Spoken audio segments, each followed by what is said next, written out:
Okay, good morning, everybody. Welcome to our final Q&A session. Before we get into the questions, a bit of housekeeping again. Please, if you're joined by Google Meet, use your raise hand function. We'll call on you to ask your question. For whether you're by Google Meet or if you're by the phone, when you're called on, please go ahead.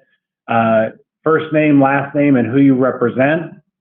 The Q&As from today will be posted later this afternoon on our website, so you can reference that and see all the previous questions and answers. Hopefully that's helpful for everyone. One clarification for everybody before we go to the questions. Question has come up. The fantasy sports. The deadline for the fantasy sports operator application was earlier this week. The question is, can people still file them? Yes, you may continue to still file your fantasy sports operator application. It's just not guaranteed that everything will be processed in time for you to hit the go live date of August 28th. We'll endeavor to do so, but that deadline was to make sure that the department had enough time to do everything to ensure that you went live by that go live date of August 28th. So please, if you haven't filed, you may continue to do so. All right, any questions on that particular subject? All right, we'll go to the regular questions. So first hand I see raised is Scott Hansen. Good morning, thanks. I should have asked this question yesterday and I didn't, forgot. But regarding the fingerprint card, I have a level 1 fingerprint clearance card already on file with the Department of Public Safety for some other high security clearance work that we do. And they issued me it's basically a credit card that has the card number, expiration date, etc. on it. Do I need to get reprinted for this, or does having the state DPS have this on file already? If I include this card or a copy of it, does that suffice? Yes, sir.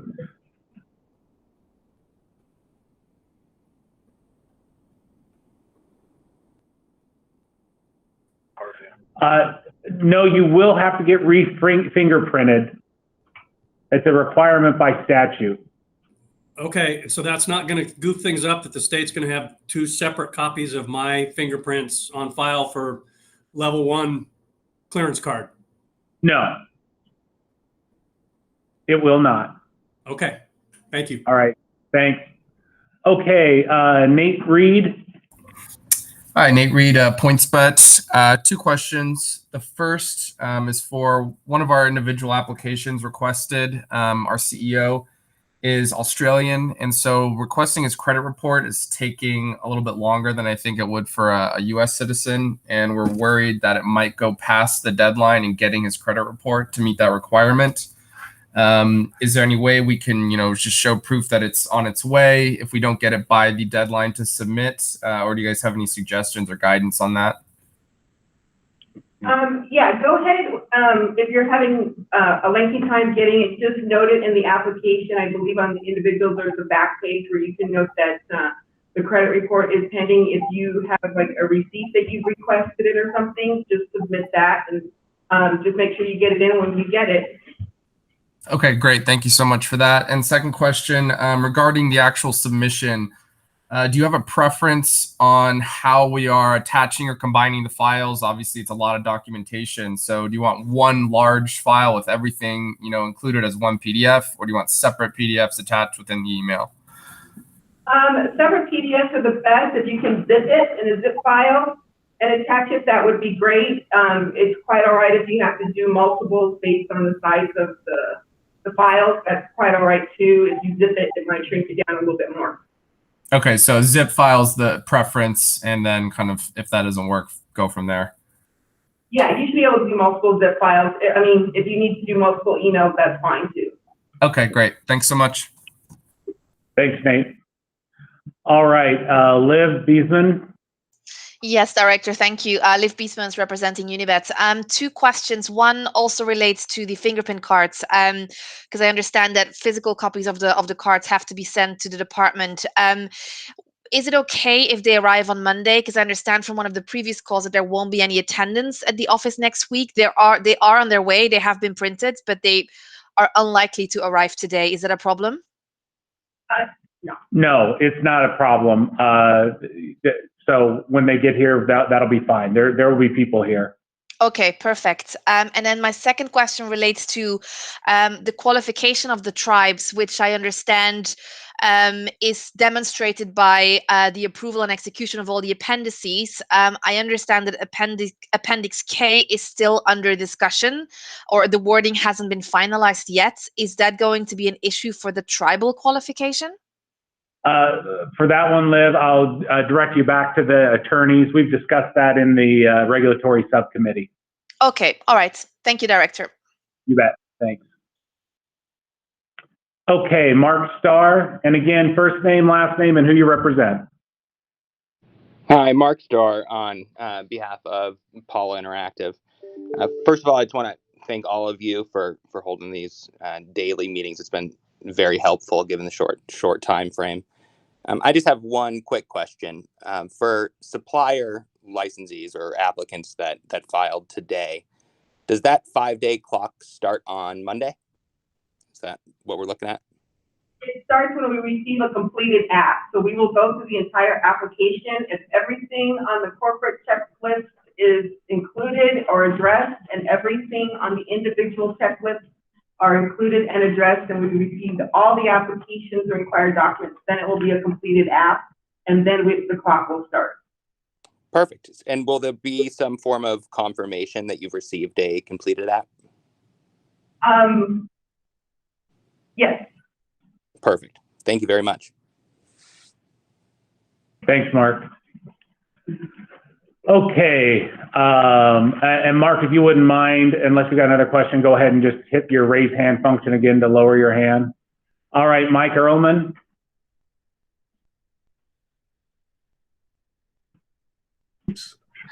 Good morning, Director Mike Ellerman, Ton Autumn Nation.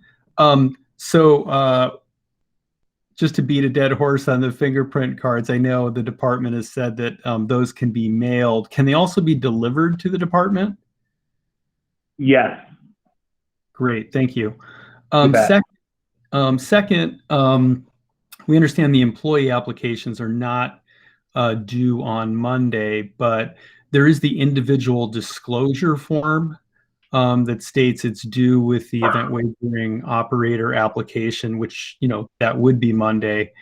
So if the event wagering operator is a fully owned entity of an Indian tribe, would it be the manager of that fully owned entity that would file the individual disclosure form? Whoever the tribe designates to disclose for that position. Thank you. Yeah, I think that does answer my question. okay. I did pose a question to the intake. I got a response, but I'll repose it here. So, the management services provider and the event wagering operator each file applications. But the management services provider can provide information supporting the event wagering operator application. So we're just trying to figure out the best mechanics for doing that.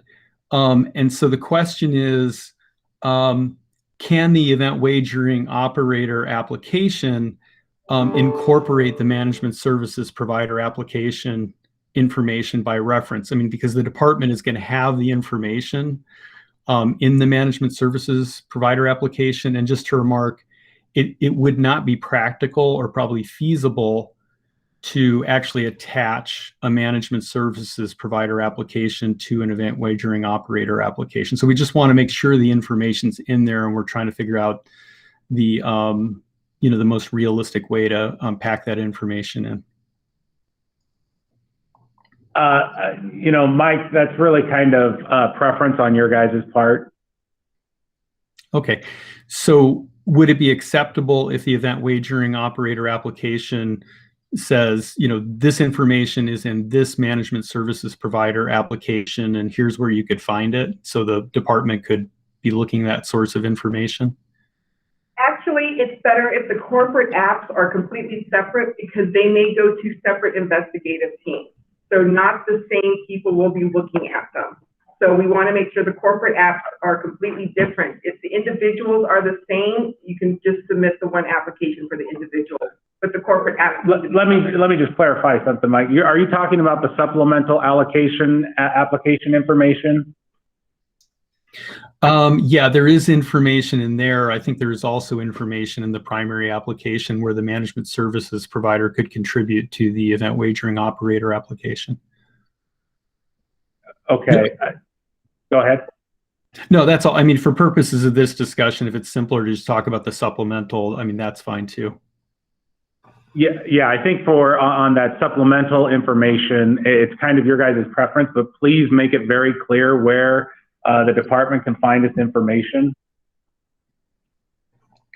Okay, thank you. That's helpful. That's all I have. Thanks. All right, are there any other questions? Anyone by phone who might have a question?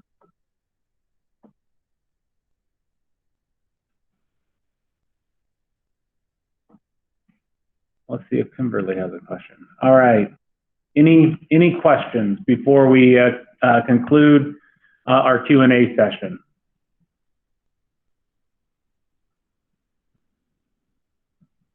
All right. Well, I would like to thank everybody for your participation. Again, later today, we'll have the questions that were asked today and the answers. We'll have those put on the webpage for your review. As a reminder, for event wagering operators, management service providers, and designees, your applications are due 11:59 p.m. On Monday, Pacific Daylight Time. And then from our earlier clarification today for fantasy sports operator applicants, you may still file your application even though it's past the deadline. That deadline was there that if you hit that deadline, we would ensure that you would be able to hit the fantasy sports go live date of August 28th. We'll still continue to endeavor to do that, but you just don't have that same guarantee. All right. Thank you, everybody. We really appreciate your participation. Have a good day and a good weekend. Thank you.